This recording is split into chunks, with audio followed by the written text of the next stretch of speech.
So I just wanted to speak about more of like what my particular stuff was, which was hard to deal with and heal, and what kind of kept me in my traps and my separate selves as I do my job and do it well,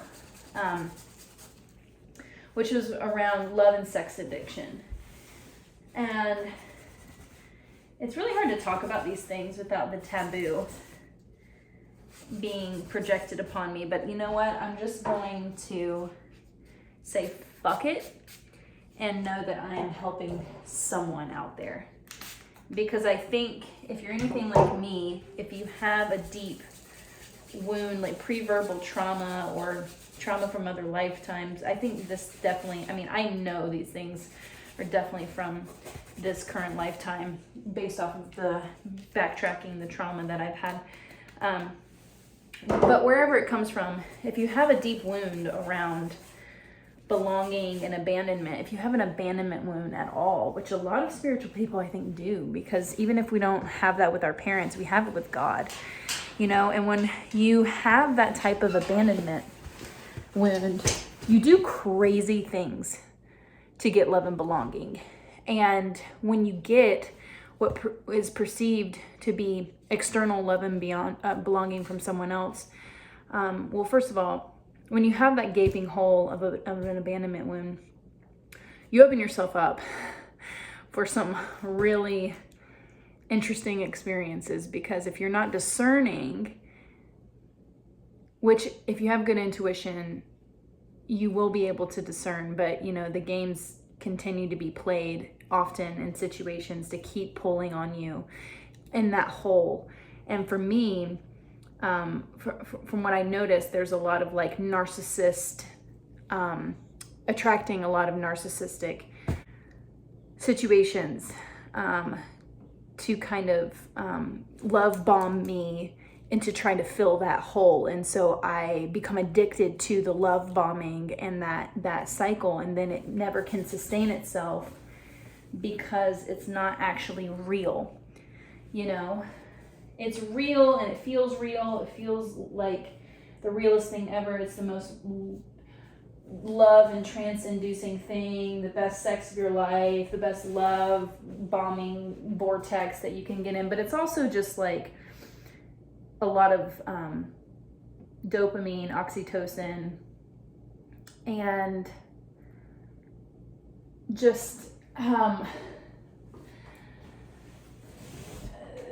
kind of like MDMA laced cocaine goo that you get into. And you know who explains this really well is Richard Grannon. He talks about this really well by being in a relationship with narcissistic people. And so it's been really challenging because like I would often think that I am, because I would start acting like it, as a trauma response to cope with what I'm dealing with, and I would take on the traits of the other.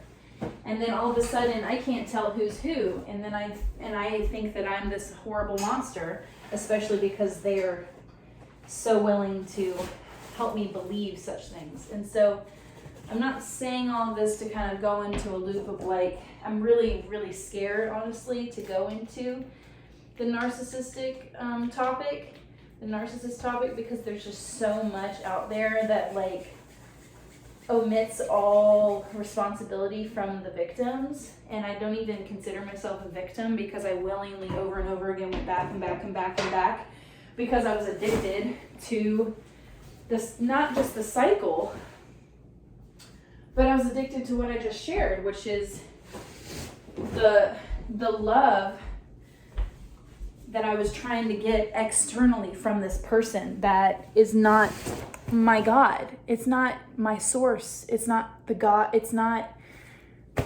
it. Like, that's not where I go to get fulfilled. I fulfill myself through my relationship with my higher power and the Ascended Masters. And through like high intense frequency light, instead of trying to fill my holes from the outside world and through entities and forces and demons that have not my best interest in heart, but it's all thankfully just gotten me closer to God, because when you're that low, there's really nowhere else to go but up, you know?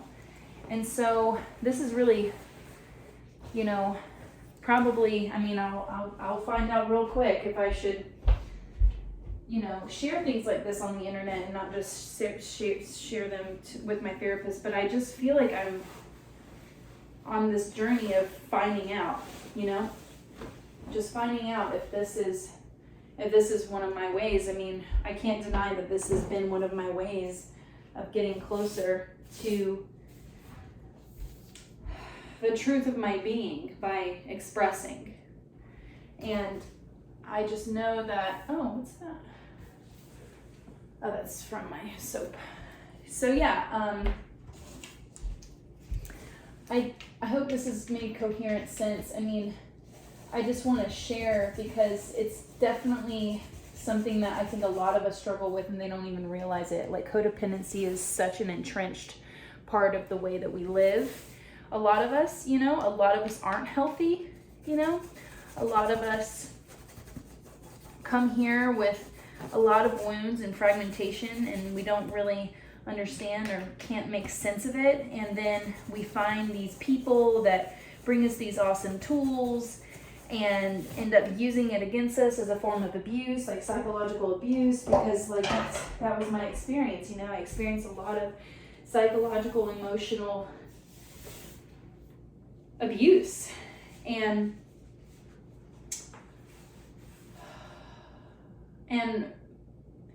I think the most insidious thing was being made to believe through those forces inside of me, the separate selves, the demons around, the things that have kind of like been in my auric field as hooks throughout my life, through these separate selves and believing them, and then like them being reinforced and kind of given steroids by this relationship and the narrative that I was being fed by this person.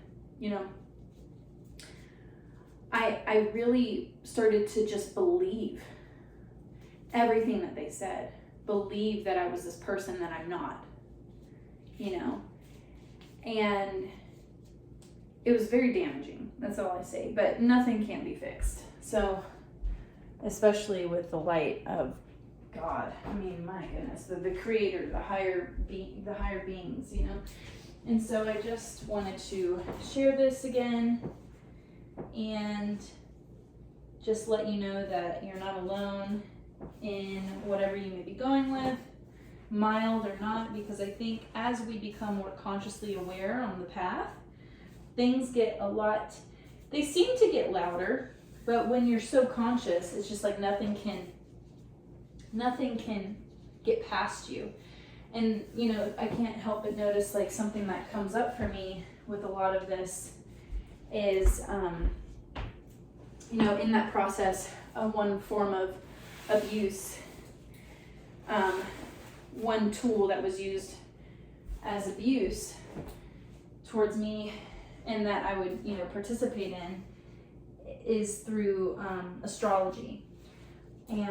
But what comes up as like one benefit, because I've been getting into this whole thing of like my version of astrology that I'm ready to eventually start to offer to people, if that's like a part of my divine plan and like my offerings to the world, because I am really, really, I'm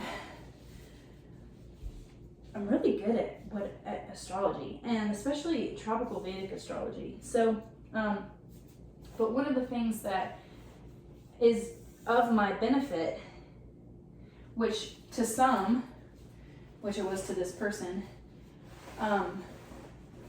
seen as a defect or something that could be used against me, is the fact that I have K2 in the same house as my moon, which makes me highly hyper aware of my separate selves and demons and all the entities that are around. Like, it makes me highly, highly intuitive to be able to see them. And so as I do my spiritual work, they become more obvious to me in terms of I'm conscious that they are not me, because otherwise if I'm not, I believe the narratives, you know, like what I've been talking about, and I believe that I am them. So I have to be very careful to remain conscious. And because whenever I do, they have zero power over me. It's like this weight that just gets lifted off of me, you know, and that's done through just having a lot of presence in my life and a lot of flow in my life, and just keep on keeping on, not bypassing or anything like that, but just actually just seeing things for what they are, and just keep focusing on focusing on what I actually have control over, which is my energy and where it goes, and how I perceive things, and how I choose, and what stories I choose to believe, you know, because I have agency. I have agency, you know, and so I get to choose. And sometimes if I feel like overwhelmed, I don't know if that is makeup or bio particles, but we will find out. It's gonna get clean right away. What was I saying? Yeah, just I get to choose, and if I feel overwhelmed, that's whenever I can enact some type of state change and get the hooks off of me. And one ways I do that is through focusing on my body, like moving my body, singing, being with other people, not being isolated, having purpose, having something to do. And sometimes if I'm really feeling possessed, sometimes I just have to sleep, you know, or again, go on a walk, just try to do something to get me out of it. Do the invocations and decrees, that's been helpful, but sometimes that doesn't even work because I'm so locked in to what I'm doing. But sharing has been really helpful. I can't underestimate that. Like in terms of gene keys and human design, I'm a 4/6. And my community, I can't deny how much it helps me, like you guys, and, you know, just being able to share, because when I bottle this stuff up and I repress, and that can be a characteristic of K2 Moon, you know, it really can be so detrimental, you know? And so I'm changing my habits and my patterns, and, you know, the only way that these things can actually survive inside of me if I don't do that. So it's really important that I see, when you see a pattern, it's already working itself out to be changed. And so you just have to just keep it up and don't let the stories hijack you. Because, I mean, I've gotten so hijacked by stories and demons and projections coming at me that I just thought maybe I needed medication or something, you know? Like I was really going far out there, and that relationship definitely didn't help in a lot of regards, because he was enforcing the fact that something was fucked up with me and that I needed all of that medication and all these different things. So it was just like reinforcing the selves, and like, don't be around people like that. Like, don't be around people that reinforce yourselves. Like that is a recipe for death, let me tell you. At least it was for me. And, you know, life can be kind of extreme over here. So, all right, spot treated everything, and life is good. Oh wait, that was a stain one, so I should probably put it in the stain bag. Stain bag is over here. Okay, I hope you can hear me well. Hope this was helpful, me sharing my experiences, and hopefully it's for the greatest good for all who watch.